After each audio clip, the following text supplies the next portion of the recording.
জন পশু কুরবানি দেবে সেটা 14 বছরের, তাদের কি কোনো বার্থ সার্টিফিকেট আছে? কোটি সেয়াদম উপলক্ষে প্রায় 3 কোটি মুসলমান বসবাস করে পশ্চিমবঙ্গে। সেখানে দাঁড়িয়ে আপনি একজন সম্প্রদায়ের নেতা হিসেবে কাজ করছেন। সেই দিক দিয়ে 3 কোটি মুসলিম সম্প্রদায়কে কিভাবে আশ্বস্ত করবেন? কারণ ভারতবর্ষ 2 নম্বর আছে বিশ্বের মধ্যে বিফ এক্সপোর্টে।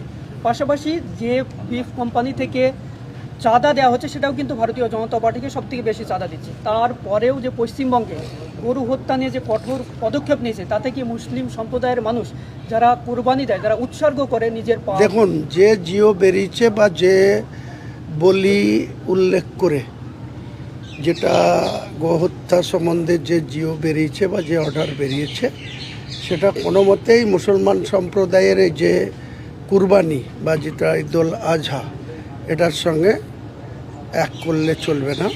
এটা গোটা বিশ্বের মুসলমানরা 1 মাস ব্যাপী যেমন রোজা রাখার পর খুশির ঈদ পালন করে, ঈদুল ফিতর পালন করে, একইভাবে ঠিক ওই সময়ের থেকে 2.5 মাস পরে চাঁদ দেখে কুরবানি হয়। এখানে কোনো কম্প্রোমাইজ মুসলমান সমাজের মানুষ করবে না। তবে হ্যাঁ, মুখ্যমন্ত্রী আমাকে পার্সোনালি বলেছেন যে আপনি একজন মুসলিম সমাজের মানুষ, দায়িত্বশীল নেতৃত্ব, একটা নতুন পার্টিতে বিলং করছেন বা বিধানসভায় সদস্য হচ্ছেন, আপনি দেখুন এই সম্প্রদায় যেন ওপেন কিছু না করে, সাইলেন্টলি করতে বলেছে, ঘেরাঘোরা জায়গাতে, নিজেদের জায়গাতে, যাতে অপরের কোনো অসুবিধা না হয় সেটা দেখার জন্য বলেছেন। আমি আপনাদের মাধ্যমে আজকেও দুপুরে 12টার পরে প্রেস কনফারেন্স করে বলেছি, কালকে বিধানসভায় দাঁড়িয়েও বলেছি।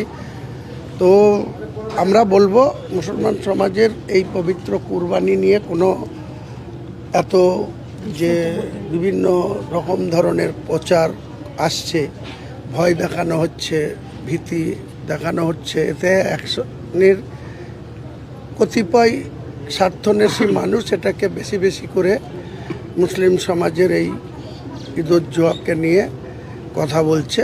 এগুলা মোটেই, আর একদম কিছু পুলিশ আধিকারিক তাদের নিজেদের এই সরকারের কাছে তাদের নাম্বার বাড়ানোর জন্য তারা অতিরঞ্জিত কিছু নির্দেশিকা দিচ্ছেন। কাউকে বলছেন এই 14 বছরের পশু দেখাতে হবে, তারপরে কুরবানি দেওয়া হবে।